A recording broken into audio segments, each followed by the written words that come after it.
Hello दोस्तों, स्वागत है आपका स्टडी वेल के यूट्यूब चैनल पे। दोस्तों, आज हम डिस्कस करेंगे हिंदी के बारे में और हिंदी में हमारा फर्स्ट टॉपिक रहेगा संज्ञा।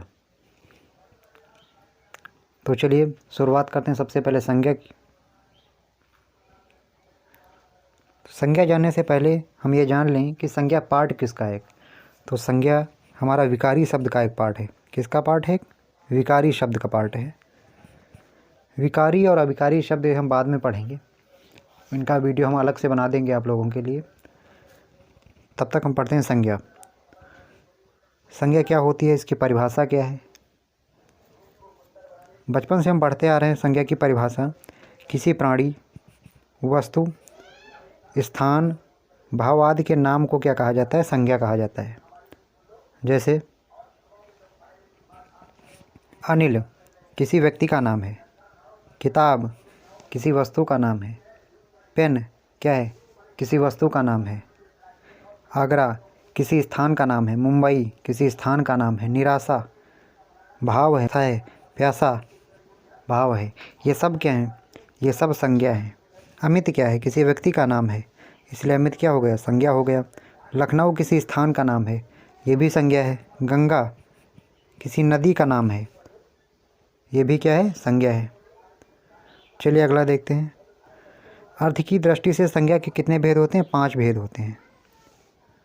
अर्थ की दृष्टि से देखा जाए तो संज्ञा के 5 भेद होते हैं। कौन कौन से?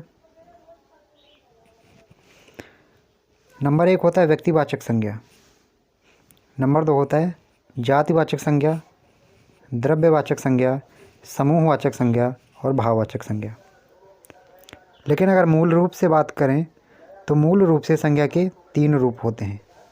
कौन कौन से? व्यक्तिवाचक संज्ञा, जातिवाचक संज्ञा और भाववाचक संज्ञा। अगर प्रश्न में पूछा जाए कि कुल संज्ञा के कितने भेद होते हैं तो आप आंसर देंगे क्या? 5 भेद होते हैं। कौन कौन से? व्यक्तिवाचक संज्ञा, जातिवाचक संज्ञा, द्रव्यवाचक संज्ञा, समूहवाचक संज्ञा और भाववाचक संज्ञा। अगर मूल रूप से पूछा जाए तो 3 भेद होते हैं। कौन कौन से? व्यक्तिवाचक, जातिवाचक और भाववाचक। ठीक है, क्लियर हो गया ना? चलिए एक एक करके इनको पढ़ते हैं। सबसे पहले शुरुआत करते हैं व्यक्तिवाचक संज्ञा की।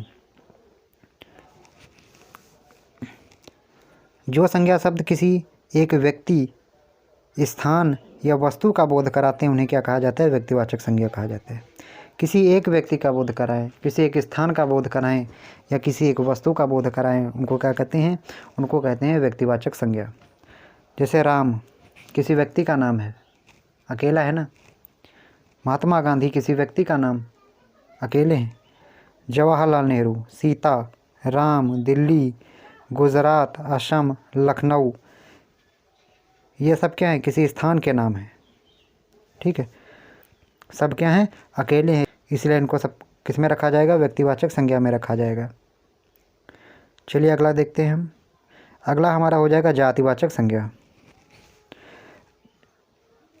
जातिवाचक संज्ञा, जो संज्ञा शब्द किसी प्राणी, पदार्थ या समुदाय की पूरी जाति का बोध कराते हैं उन्हें क्या कहा जाता है? जातिवाचक संज्ञा कहते हैं। जैसे नर शब्द। नर शब्द क्या है? नर शब्द से नर की पूरी जाति का बोध होता है। नारी, नारी शब्द से नारी की पूरी जाति का बोध होता है। ग्रंथ शब्द से ग्रंथ की पूरी जाति का बोध होता है, जिसमें रामायण, गीता, कुरान, बाइबल ये सब आ जाते हैं उसमें। पर्वत शब्द से पर्वतों की जाति का बोध होता है। नदी, कुत्ता, फल, ये सब क्या है? ये सब जातिवाचक संज्ञा हैं। इन शब्दों से उनकी पूरी जाति का बोध होता है। और जिस शब्द से उस पूरी जाति का बोध होता है उसे हम जातिवाचक संज्ञा कहते हैं। अगला हमारा है द्रव्यवाचक संज्ञा। जिस संज्ञा शब्द से उस सामग्री या पदार्थ का बोध होता है जिससे कोई वस्तु बनी है या जिन्हें हम नाप तौल सकते हैं लेकिन गिन नहीं सकते, उसे हम क्या कहते हैं? द्रव्यवाचक संज्ञा कहते हैं। जैसे लोहा। लोहा क्या है? एक द्रव्यवाचक संज्ञा है, क्योंकि इसको हम नापते तौलते हैं, गिनते नहीं हैं। इससे हम दूसरी चीज़ों को बना सकते हैं, इससे हम औजार बना सकते हैं। सोना, चांदी, पीतल, ऊन, कपड़ा, तेल, घी, दही, इन सब को हम नापते हैं या तौलते हैं, गिनते नहीं हैं। तो ये सब किस में आ जाएंगे, सब द्रव्यवाचक संज्ञा में आ जाएंगे। और इनसे कुछ ना कुछ हम बना सकते हैं, ठीक है। जिनसे हम कुछ बना सकते हैं और जिनको हम नापते और तौलते हैं, गिनते नहीं हैं, उन्हें हम द्रव्यवाचक संज्ञा में रखते हैं, ठीक है। चलिए अगला देखते हैं। अगला हमारा हो जाएगा समूहवाचक संज्ञा। समूहवाचक संज्ञा, जो संज्ञा शब्द किसी समुदाय या समूह का बोध कराते हैं उन्हें समूहवाचक संज्ञा कहते हैं। जैसे कक्षा, कक्षा से हमको एक समूह का बोध होता है। कक्षा में बहुत सारे लड़के एक साथ पढ़ते हैं तो उनका एक ग्रुप बन जाता है, उनका एक समूह बन जाता है, तो उसे हम क्या कहते हैं, समूहवाचक संज्ञा कहते हैं। गुच्छा, वर्ग, टीम, सभा, समिति, आयोग, ये सब क्या हैं, ये सब समूहवाचक संज्ञा हैं। परिवार, पुलिस, सेना, अधिकारी, कर्मचारी, ताश आदि, ये सब क्या हैं, ये सब समूहवाचक संज्ञा हैं, ठीक है। चलिए अगला देखते हैं। अगला हमारा हो जाएगा भाववाचक संज्ञा।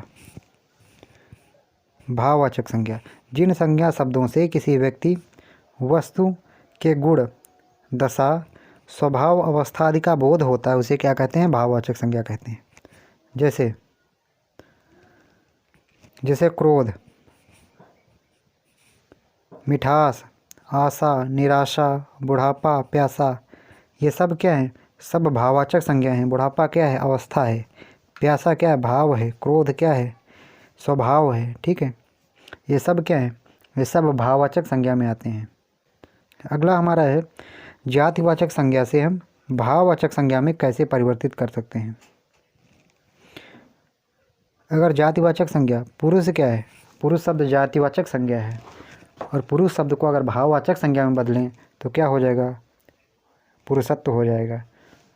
नारी शब्द जातिवाचक संज्ञा है, भाववाचक संज्ञा में नारित्व हो जाएगा। गुरु शब्द जातिवाचक संज्ञा है और भाववाचक संज्ञा में क्या हो जाएगा, गुरुत्व हो जाएगा। इसमें तो प्रत्यय लगा है। कौन सा प्रत्यय लगा है, तो प्रत्यय। प्रत्यय का वीडियो हम बाद में लेके आएंगे, ठीक है। अगला देखते हैं हम सर्वनाम से भाववाचक संज्ञा। सर्वनाम से भाववाचक संज्ञा, अपना क्या है, सर्वनाम है, भाववाचक में बदलने के लिए क्या हो जाएगा, अपनत्व हो जाएगा। मम सर्वनाम है, भाववाचक में ममत्व हो जाएगा। इसमें भी तो प्रत्यय लगा है। कौन सा प्रत्यय, तो प्रत्यय लगा है आखिरी में। निज क्या है, सर्वनाम है, भाववाचक संज्ञा में निजत्व हो जाएगा। क्या हो जाएगा, निजत्व, ठीक है। अगला देखते हैं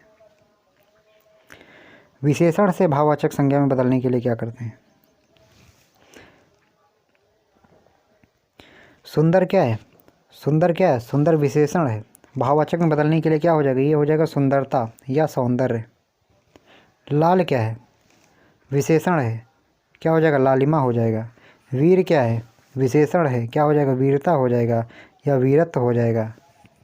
भोला क्या है, विशेषण है, भाववाचक संज्ञा में क्या हो जाएगा, भोलापन हो जाएगा। धीर क्या है, विशेषण है और भाववाचक संज्ञा में क्या हो जाएगा, धीरता हो जाएगा या धैर्य हो जाएगा, ठीक है। चलिए अगला देखते हैं। अगला हमारा है क्रिया से भाववाचक संज्ञा में बदलना। कैसे परिवर्तित करें क्रिया को भाववाचक संज्ञा में। घबराना क्या है, क्रिया है, जिस शब्द के आखिरी में ना आ जाए वो सब क्या है, क्रिया है। घबराना, थकना, चढ़ना, भटकना, उठना, बैठना, खाना, पीना क्रिया हो जाएंगे। घबराना, घबराना क्या है, क्रिया है, इसका भाववाचक संज्ञा बदलने के लिए क्या हो जाएगा, घबराहट। थकना क्रिया है, भाववाचक थकान हो जाएगा। चढ़ना का क्या हो जाएगा, चढ़ाई हो जाएगा। भटकना क्या हो जाएगा, भटकाव हो जाएगा। भटकना का भटकाव हो जाएगा। अब हम इसके बाद नेक्स्ट वीडियो लेके आएंगे जिसमें संज्ञा से रिलेटेड जितने भी प्रश्न पूछे गए हैं आपके प्रीवियस ईयर एग्ज़ाम में, उस वीडियो में सारे प्रश्नों को एक एक करके डिस्कस किया जाएगा।